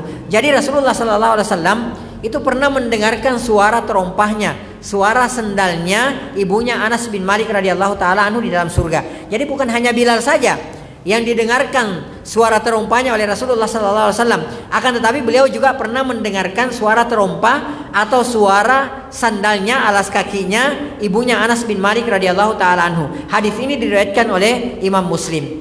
Taib, Ummu Sulaim radhiyallahu taala anha termasuk wanita yang cemerlang akalnya. Ya, selain cerdas, ia juga penyabar dan pemberani. Ketiga sifat inilah yang menurun kepada Anas bin Malik radhiyallahu taala anhu dan mewarnai perangainya di kemudian hari. Ya, kecerdasan biasanya melahirkan kecerdasan. Ya, kesabaran melahirkan kesabaran dan keberanian melahirkan keberanian. Jadi kalau ada seorang ibu yang berani, ada seorang ibu yang cerdas, ada seorang ibu yang sabar, ada seorang ibu yang soleha, ada seorang ibu yang bertakwa kepada Allah Subhanahu wa taala, maka besar kemungkinan anak-anaknya juga akan menjadi orang-orang yang pemberani. Anak-anaknya juga akan menjadi orang-orang yang penyabar. anak-anaknya juga akan menjadi orang-orang yang bertakwa kepada Allah Subhanahu wa taala. Min wara imri'in azim imra'atun azimah. Di balik ya seorang yang besar, sosok yang agung itu ada wanita yang agung. Ya, buah itu tidak jauh jatuh dari pohonnya. Dan itu Anas bin Malik radhiyallahu taala anhu. Ibunya seorang penyabar, ibunya seorang yang pemberani, kemudian ibunya seorang yang cerdas. Dan ketiga sifat inilah turun ke Anas bin Malik radhiyallahu taala anhu. Pastikan ibu-ibu sekalian, jika ada seorang ibu-ibu, terutama ibu-ibu, ya, ada ibu-ibu yang cemen kalau kata orang sekarang, ya, cemen misalnya, ya, suka mengeluh, gitu kan, seperti itu, sedikit-sedikit mengeluh, ya, suka marah-marah, suka kusut, maka yakinlah anak-anaknya juga seperti itu. Kalau ada ibu-ibu yang judes, ya, kehidupannya itu judesin orang, ya, maki-maki orang, celah orang dan seterusnya, maka yakinlah anak-anaknya juga kemungkinan besar akan seperti itu. Ya, karena itu tadi, ya, bahwa sifat-sifat yang mulia ataupun sifat-sifat yang buruk itu bisa menurun kepada anak kita. Anak kita adalah pembelajar yang sangat luar biasa. Ya, apa yang anak-anak kita saksikan dari orang tuanya, terutama dari ibu, itu akan direkam oleh anak. Lalu kemudian akan diikuti oleh anak tersebut. Nah, jika sekali lagi ibunya adalah seorang pemberani, maka anaknya insya Allah juga akan menjadi seorang pemberani. Ketika ibunya adalah seorang yang penyabar, maka anaknya juga akan menjadi seorang yang penyabar. Ketika ibunya adalah seorang yang yang cerdas, yang bertakwa, yang soleh, yang soleha, ya, maka anaknya juga akan seperti itu. Taib, sebelum menikah dengan Abu Talha, suami Ummu Sulaim adalah Malik bin Nadar. Maka nama Anas itu adalah Anas bin Malik bin Nadar, ya, karena ayahnya adalah Malik bin Nadar. Ketika dakwah Islam terdengar oleh Ummu Sulaim, segeralah ia dan kaumnya menyatakan keislamannya. Ya, ketika dakwah Islam sampai kepada beliau, maka beliau pun segera menyambut Islam tersebut, agama baru tersebut, ya, agama yang rahmatan lil alamin tersebut, bersama dengan kaumnya. Kemudian Ummu Sulaim menawarkan Islam, ya, kepada suaminya yang ketika itu masih musyrik, yaitu Malik bin Nadar. Ya, beliau Malik bin Nadar pada saat itu masih musyrik kondisinya. Ya, namun di luar dugaan Malik justru marah kepada, ya, Ummu Sulaim. Lalu kemudian ia meninggalkan beliau radhiyallahu taala anha. Kemudian Malik akhirnya pergi ke negeri Syam dan meninggal di sana. Ya, Ummu Sulaim ketika mendengar Islam dan beliau segera masuk ke dalam Islam, maka beliau pun menawarkan Islam tersebut kepada suaminya Malik bin Nadar. Akan tetapi ternyata di luar dugaannya, ya, Malik bin Nadar akhirnya marah kepada Ummu Sulaim. Lalu kemudian, ya, Malik pun meninggalkan istrinya menuju ke negeri Syam. Ya, ternyata di negeri Syam, ya, Malik bin Nadar itu meninggal dunia, ya. Dan anak bapaknya Anas bin Malik itu meninggal dalam keadaan musyrik, dalam keadaan kafir. Taib. Kemudian kita lihat penulis di sini mengatakan kecerdasan Ummu Sulaim. Setelah suami pertamanya meninggal dunia, Ummu Sulaim menikah dengan Abu Talha, salah seorang sahabat, ya, salah seorang sahabat. Ketika Abu Talha meminangnya, melamar, ya, Ummu Sulaim, beliau pada saat itu masih dalam keadaan musyrik, masih kafir pada saat itu. Maka Ummu Sulaim menolak pinangannya tersebut sampai Abu Talha menyatakan keislamannya. Ya, Anas bin Malik radhiyallahu taala anhu mengisahkan cerita ini dari ibunya. Kata Ummu Sulaim, sungguh tidak pantas seorang musyrik menikahiku. Ya, nah, Abu Talha, ya, meminang Ummu Sulaim radhiyallahu taala anha. Akan tetapi di saat beliau meminang Ummu Sulaim, ya, Abu Talha pada saat itu radhiyallahu taala anhu statusnya masih musyrik, masih kafir pada saat itu, ya. Lalu kemudian Ummu Sulaim mengatakan, saya tidak pantas dinikahi oleh orang yang musyrik. Ya, beliau mengatakan seperti itu kepada suaminya, calon suaminya pada saat itu. Lalu kemudian beliau pun menawarkan keislaman kepada Abu Talha. Lihat bagaimana cerdasnya Ummu Sulaim di sini. Beliau mengatakan, ya, sungguh tidak pantas seorang musyrik menikahi aku. Tidakkah engkau tahu wahai Abu Talha bahwa berhala-berhala sesembahanmu itu dipahat oleh budak dari suku ini dan itu. Sindir Ummu Sulaim. Di sini kecerdasannya. Bagaimana beliau bermain logika, ya, kepada calon suaminya, ya, kepada Abu Talha pada saat itu yang belum masuk Islam. Apa yang beliau katakan? Abu Talha, ya, pertama, saya tidak pantas dinikahi oleh orang musyrik. Ya. Lalu kemudian yang kedua, bagaimana kamu menyembah patung-patung, ilah-ilah, Tuhan-Tuhan, sementara Tuhan-Tuhan itu, Ya, ilah-ilah kamu yang kamu sembah itu dipahat, dibuat oleh budak-budak ini itu, disebutkan nama budak-budak. Yang buat budak. Jadi yang membuat, yang memahat patung-patung ini, Tuhan-Tuhan ini adalah para budak-budak. Lalu kemudian, kenapa engkau menyembah dia? Di mana akal sehatnya? Ya, jadi beliau bermain logika kepada calon suaminya. Di sini kecerdasannya beliau.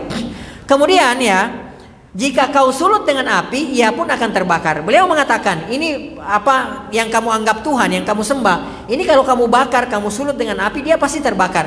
Ya, jangankan untuk memberikan manfaat kepada kita, jangankan untuk menolak mudarat kepada kita, menolak mudarat untuk dirinya saja dia tidak mampu. Kamu sulut, kamu bakar, dia tidak bisa melawan. Dia akan pasrah, dia akan diam, dan dia akan hangus terbakar. Lalu bagaimana engkau bisa menyembah ya patung-patung ilah-ilah yang tidak berdaya tersebut? Ini yang dikatakan oleh ya Ummu Sulaim radhiyallahu taala anha kepada calon suaminya pada saat itu. Ya, maka Abu Talha berpaling ke rumahnya. Beliau pun pulang. Setelah itu Abu Talha pulang ke rumahnya. Akan tetapi kata-kata Ummu Sulaim tadi amat membekas di hatinya. Ya, jadi beliau itu dari perkataan yang diucapkan oleh Ummu Sulaim tersebut itu berbekas sampai ke sanubarinya, karena permainan kata-katanya bagus, retorikanya bagus, disampaikan dengan bermain logika. Ya, akhirnya menjadi bahan pemikiran bagi Abu Talha ketika pulang ke rumahnya. Beliau mengatakan benar juga ya apa yang dikatakan oleh Ummu Sulaim. Bagaimana saya mau menyembah patung-patung tersebut yang saya anggap Tuhan tersebut itu dipahat oleh budak-budak. Ya, lalu kemudian saya sembah. Bagaimana saya mau menyembah patung yang tidak berdaya, yang membela dirinya saja? Ketika disulut api, ketika dibakar dia terbakar, tidak bisa membela dirinya. Lalu bagaimana dia bisa membela diri kita? Kan seperti itu. Itu difikirkan oleh Abu Talha. Ya, kemudian tidak lama kemudian Abu Talha menyatakan keislamannya. Kemudian beliau mengatakan, aku telah menerima agama yang engkau tawarkan. Ya, kata Abu Talha kepada Ummu Sulaim. Maka berlangsunglah pernikahan mereka berdua, dan Ummu Sulaim tidak meminta mahar apapun selain keislaman Abu Talha radhiyallahu taala anhuma. Kata Anas radhiyallahu taala anhu. Jadi beliau akhirnya menerima tawaran dari Ummu Sulaim, ya, dan tentu saja ini adalah amal jariahnya Ummu Sulaim. Ya, karena beliau masuk Islam, Abu Talha masuk Islam, ya, itu melalui dirinya. Kata Rasulullah sallallahu alaihi wasallam, ya, demi Allah, kata Rasulullah sallallahu alaihi wasallam, la an yahdiyallahu bika rajulan wahid. Andai, kata Rasulullah sallallahu alaihi wasallam, ada seorang yang mendapatkan hidayah, ada seseorang yang mendapatkan hidayah gara-gara engkau, sebabnya engkau, kata Rasulullah sallallahu alaihi wasallam, itu lebih baik daripada onta merah. Ya, tahukah kita bahwa onta merah itu adalah merupakan harta terbaiknya orang Arab dari dulu sampai sekarang. Itu onta merah. Ya, kalau dikonversikan ke sekarang mungkin nilainya sama kayak Ferrari atau Lamborghini gitu dan yang semacamnya. Ya, itu nilainya sampai puluhan miliar. Harta terbaiknya orang Arab. Jika ada seseorang yang mendapatkan hidayah melalui kita, yang memberikan hidayah Allah, perantaranya kita. Kalau ada orang yang mendapatkan hidayah, perantaranya kita, maka kata Rasulullah, itu lebih baik daripada onta merah. Ya, jadi bayangkan kalau misalnya ada orang datang ke majelis ilmu karena kita, sebabnya karena kita. Lalu kemudian dia mendapatkan hidayah, dia mengamalkan sunnah, dia berislam dengan keislaman yang baik. Perhatikan, mohon maaf, kita lagi buang air besar, orang itu melakukan amalan soleh, maka kita terus mendapatkan transferan pahala, masya Allah, tanpa mengurangi pahala orang tersebut. Ini ibu yang cerdas, ya. Jadi bukan hanya memikirkan dirinya sendiri, ya. Akan tetapi dia memikirkan di luar daripada dirinya, dia memikirkan anak-anaknya. Gimana anak-anaknya bisa menjadi seorang yang soleh, seorang yang soleha. Di mana ibu-ibu yang lainnya, teman-temannya yang lainnya bisa mendapatkan hidayah seperti dirinya. Ini ibu yang cerdas seperti itu, ya. Dan ini yang dilakukan oleh ibunya Anas bin Malik radhiyallahu taala anhu. Dan semua pahala yang didapatkan oleh Abu Talha, ya, suami beliau, maka Ummu Sulaim juga mendapatkan pahala dari keislamannya tersebut. Jadi masya Allah, ya. Taib, kita lanjutkan. Ya, dan beliau radhiyallahu taala anhu itu tidak meminta mahar dari ya Abu Talha kecuali keislamannya saja. Jadi masya Allah, berbeda dengan kita sekarang, nggak peduli itu orang soleh atau tidak soleh gitu kan, itu orang baik atau tidak baik gitu. Yang penting hartanya banyak, yang penting uang maharnya banyak gitu. Kalau di kampung saya itu di Sulawesi itu terkenal, ya. itu kalau naiknya nggak tinggi, ya itu jangan coba-coba maju melamar seorang gadis, itu biasanya ditolak, ya seperti itu. Dan ya nggak salah sebenarnya ya seorang wanita meminta mahar yang mahal, akan tetapi wanita yang baik itu kata Rasulullah, wanita terbaik itu adalah ya wanita yang memudahkan, ya yang tidak mempersulit ya laki-laki seperti itu. Allah taala alam bisawab. Taib, ibu-ibu sekalian yang semoga dirahmati oleh Allah Subhanahu wa taala, kita cukupkan dulu ya sampai di sini karena mungkin ada tanya jawab ya. Mohon maaf jika ada yang salah atau ada yang keliru. Yang salah dan yang keliru itu murni dari saya pribadi, dari syaitan dan dari lemahnya ilmu. Yang benar itu semua datangnya dari Allah Subhanahu wa taala. Apa yang salah, apa yang keliru dari penyampaian saya tadi, Allah dan Rasulnya berlepas diri dari kekeliruan tersebut. Naam, taib. Mungkin kalau ada yang mau ditanyakan atau ada yang mau didiskusikan silakan.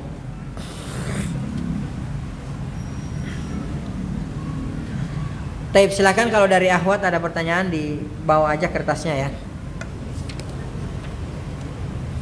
Taib, syukran barakallah.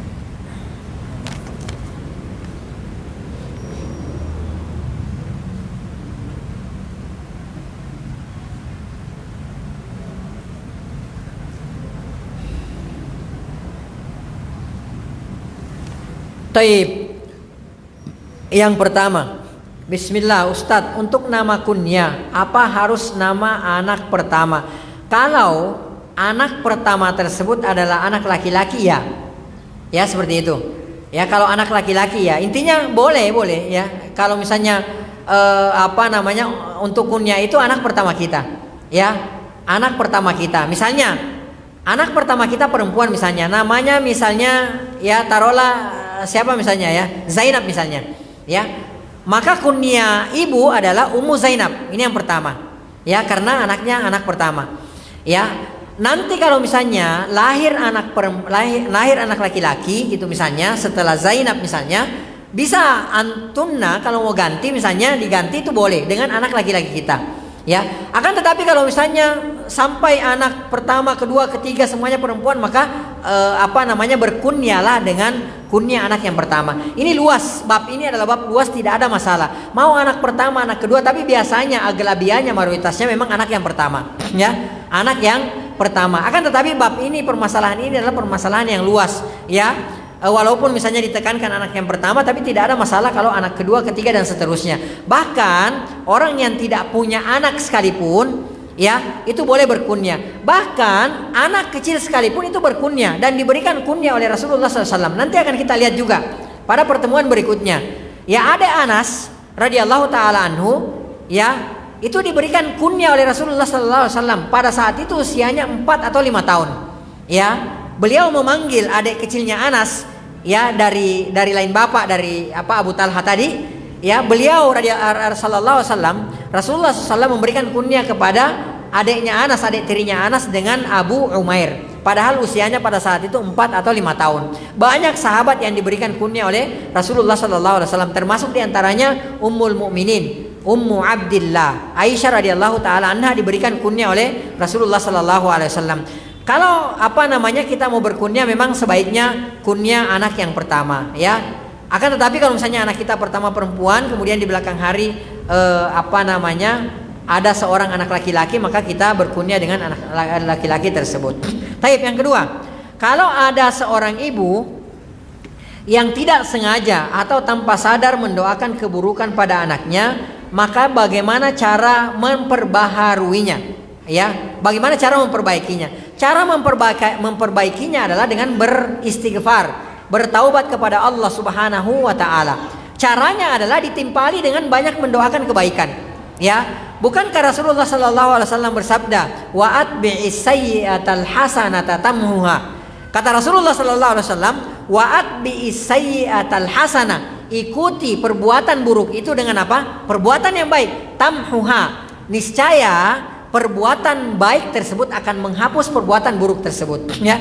Insyaallah taala kalau dulunya kita nggak tahu, ya, atau misalnya kita tidak sadar kita terjatuh kepada perbuatan tersebut, maka segera kita banyak mendoakan anak kita dengan doa-doa kebaikan. Karena kenapa? Kebaikan yang kita lakukan itu akan menghapuskan keburukan yang pernah kita lakukan, ya. Itu akan fa'innal hasanat, ya, fa'innal hasanat. Sesungguhnya kebaikan-kebaikan itu yudhibna sayyi'at, akan menghilangkan, akan menghapuskan keburukan-keburukan. Maka itu solusinya. Bertaubat kepada Allah Subhanahu wa taala, lalu segera banyak mendoakan kebaikan kepada anak kita. Wallahu taala alam bissawab.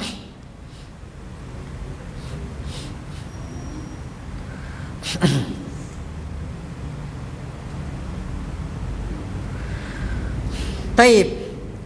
Jika ada seorang ibu pernah mendoakan yang tidak baik kepada anaknya ketika sedang marah, bagaimana cara agar doa tersebut tidak terjadi? Syukran, afwan.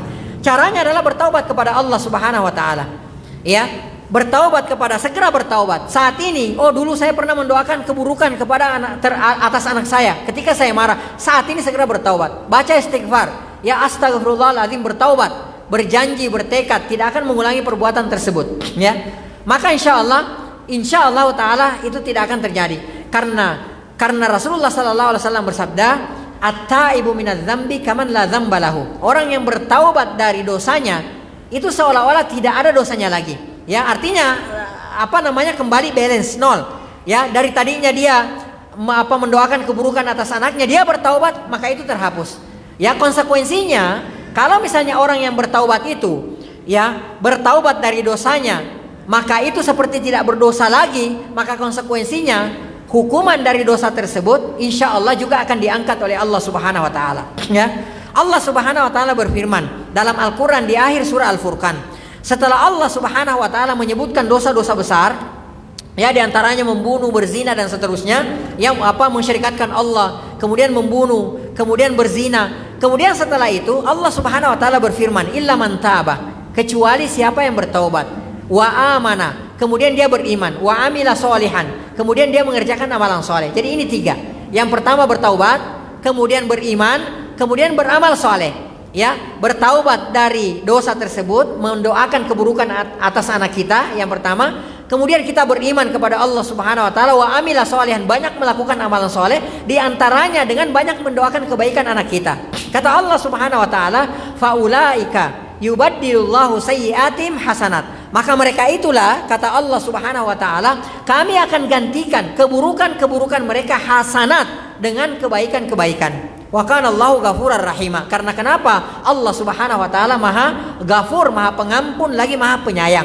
Ya, maka ketika kita bertaubat dari dosa tersebut, dari dosa mendoakan keburukan atas anak kita tersebut, maka insya Allah taala Allah akan mengampuni dosa kita dan Allah akan menghilangkan konsekuensi dari dosa tersebut. Wallahu taala alam bissawab.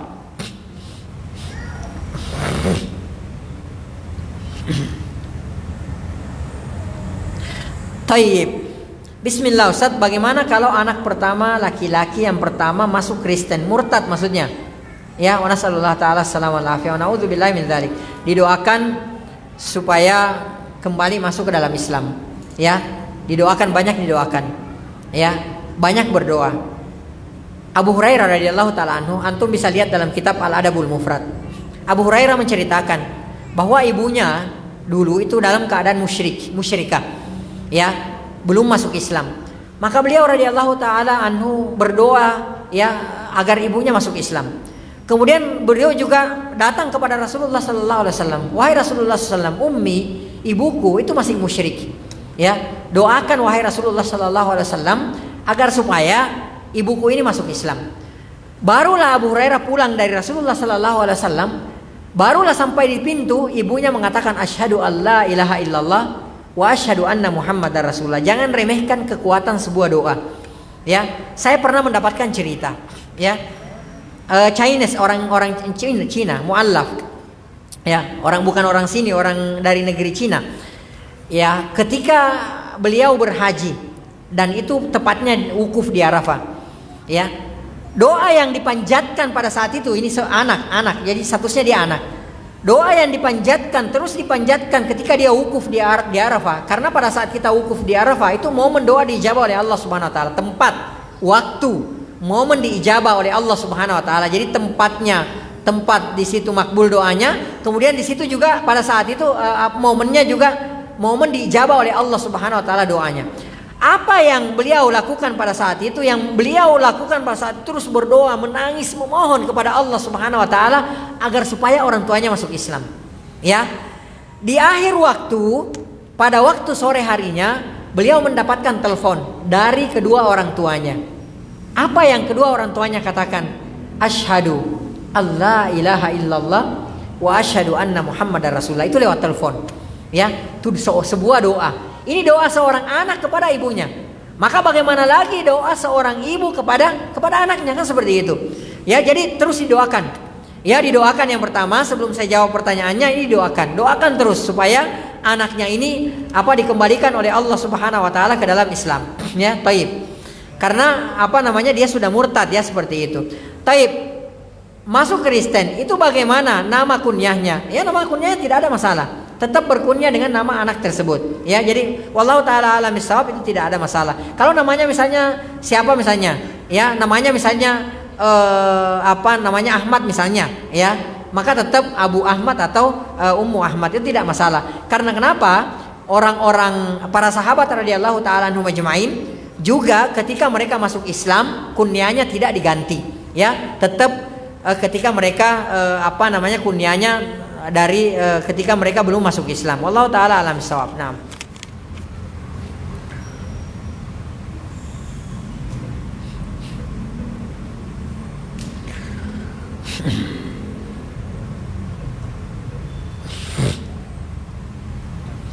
Syukran.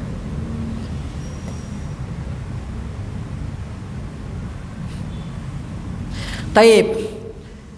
Ustadz izin bertanya, jika seorang anak bisa menjadi soleh karena adanya peran ibu, bagaimana dengan peran ayah?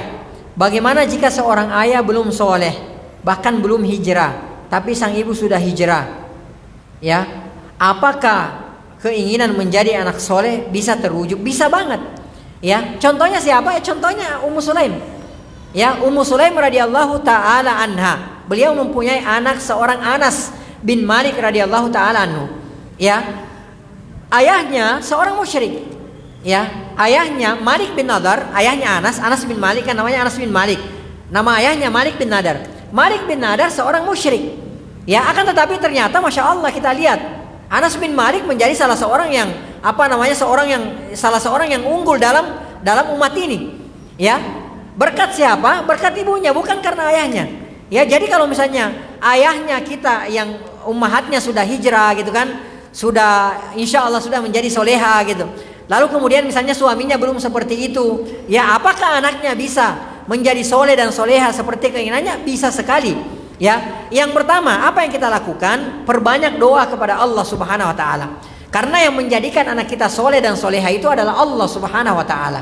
Ya, maka perbanyak berdoa kepada Allah Subhanahu Wa Taala. Karena kenapa? Ya, jangankan membentuk sebuah generasi yang soleh dan soleha. Kita menggerakkan tangan kita seperti ini saja.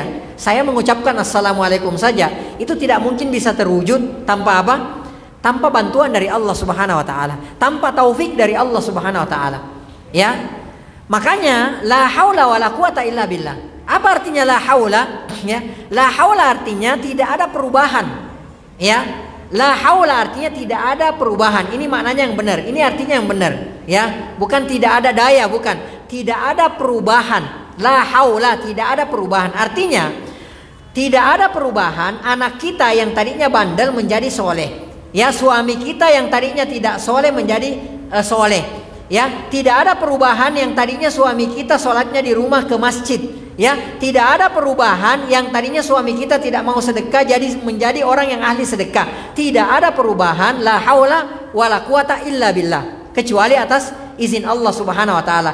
Kita dari lemah, tidak mungkin menjadi kuat tanpa izin Allah Subhanahu Wa Taala. Kita dari dari melakukan maksiat, tidak mungkin melakukan ketaatan tanpa pertolongan dan bantuan dari Allah Subhanahu Wa Taala. Jadi yang pertama kalinya doa dan doa, minta sama Allah Subhanahu Wa Taala. Dalam sujud-sujud kita yang panjang, cari momen atau tempat diijabahnya doa. Momen-momennya kita semua sudah tahu. Di saat-saat kita sujud, ya. Di saat-saat kita sujud antara azan dan iqamah, ya, kemudian di akhir salat sebelum kita mengucapkan salam, ya, itu momen-momen doa diijabah. Di saat hujan turun, itu momen-momen doa diijabah oleh Allah Subhanahu Wa Taala. Perbanyak doa di situ, ya. Doakan anak kita supaya menjadi anak soleh, doakan suami kita supaya juga mau hijrah seperti kita. Ya, perbanyak doa. Jadi kuncinya semua adalah doa. Makanya ad-du'a'u, ya, doa itu adalah merupakan senjatanya orang-orang yang beriman. Ya, kita tidak punya senjata apa-apa. Kita kaum muslimin itu tidak punya senjata apa-apa kecuali doa. Ya, sahabat radhiyallahu taala anhum majma'in, mereka bisa menaklukkan dua superpower, dua kekuatan adidaya yang sudah berkuasa selama 8 abad, sudah berkuasa selama 800 tahun lamanya. Jangan ditanya persenjataannya, jangan ditanya kecanggihan mereka, jangan ditanya kekuatannya, luas kekuasaannya. Persia dan Romawi pada saat itu menguasai dunia, menguasai percaturan dunia, dan sudah berkuasa selama 800 tahun lamanya. Ya, apa yang membuat mereka kalah? Apa yang membuat mereka bisa takluk, bisa bertekuk lutut di hadapan kaum muslimin yang pada saat itu belum sampai 30 tahun usianya? Adalah kekuatan doa. Ya, mereka berdoa, mengandalkan doa kepada Allah Subhanahu wa taala. Itu yang mereka andalkan, ya, dan itu yang harus kita ikuti. Jadi kita perbanyak doa. Jadi kalau misalnya, ya, ibu-ibunya sudah hijrah, sudah berusaha menapaki jalan orang-orang yang soleh, ya, jalan orang-orang yang soleha, lalu suami kita belum seperti itu, maka anak kita bisa, kita maksimalkan diri kita mendidik anak-anak kita, lalu kemudian banyak berdoa kepada Allah Subhanahu wa taala. Ya, saya pernah mendengarkan cerita begini. Ya, ini benar. Kalau nggak salah yang cerita Ustaz Badrul hafizahullah. Ya, jadi ada seorang suami, ada seorang istri yang sudah ngaji, masya Allah. Dia sudah ngaji, datang ke kajian-kajian. Ya, suaminya qadarullah pada saat itu belum, ya, belum mau ngaji. Jadi tapi alhamdulillahnya apa? Suaminya mau nganterin. Ya, jadi kalau misalnya ibunya kayak gini nih, ya, jadi misalnya antun ngaji, suaminya di mobil dinyalain, dia ngadem di mobil nungguin sampai selesai kajian, segitunya subhanallah. Ya, nah sang istri ini masya Allah hafizahullah, ini sang istri suatu ketika beliau berpikir, wah, ini ketika suami saya nunggu, biasanya kalau nggak ada kerjaan itu orang iseng, lihat ini, buka ini dan segala macamnya, ya, dan lama-lama bosen. Akhirnya beliau itu menaruh, waktu itu masih zaman CD, ya, belum kayak sekarang. Dia naruh CD di atas dashboard mobil, ya, kalau nggak salah Ustadz siapa gitu, ya, saya lupa. Dia taruh itu CD. Qadarullah, ya itu tadi, mungkin suaminya bosan nunggu, bingung, udah lihat handphone, bolak-balik handphone, scroll dari atas ke bawah, capek gitu. Tiba-tiba dia lihat ada CD, iseng dia putar itu CD, ya. Subhanallah, tidak lama setelah itu suaminya dapat hidayah dan akhirnya ikut ngaji sampai sekarang, masya Allah. Ya, pahalanya ngalir kemana? Pahalanya ngalir ke istrinya juga. Kan seperti itu. Jadi berpikir bagaimana caranya kita dikasih dikasih akal pikiran oleh Allah Subhanahu wa taala. Kita berusaha, ya, memaksimalkan kemampuan kita dalam rangka mendidik anak kita, juga mendakwahi suami kita, ya, menyampaikan sunnah kepada suami kita. Ya, dan kewajiban kita, kata Allah Subhanahu wa taala, wa ma 'alaikal balagh. Dan kewajiban kalian, bahkan Rasulullah dikatakan, Allah berkata kepada Rasulullah SAW, wa ma 'alaika illal balagh. Kewajiban wahai Muhammad hanya menyampaikan saja, enggak maksa. Ya, bahkan kata Allah Subhanahu wa taala, innaka la tahdi man ahbabta. Wahai Muhammad, engkau tidak bisa memberi petunjuk kepada orang yang engkau cintai. Walakinnallah, akan tetapi Allah Subhanahu wa taala yahdi man yasha. Allah memberikan petunjuk kepada siapa yang Allah kehendaki. Jadi tugas kita hanya menyampaikan, ya, dengan berbagai macam sarana yang ada sekarang kita manfaatkan untuk mendakwahi, untuk membentuk anak yang soleh, lalu kemudian untuk mendakwahi suami kita. Pergunakan itu semua, ya, dan insya Allah kita tidak dituntut di akhirat nanti setelah kita berusaha. Wallahu taala a'lam bissawab.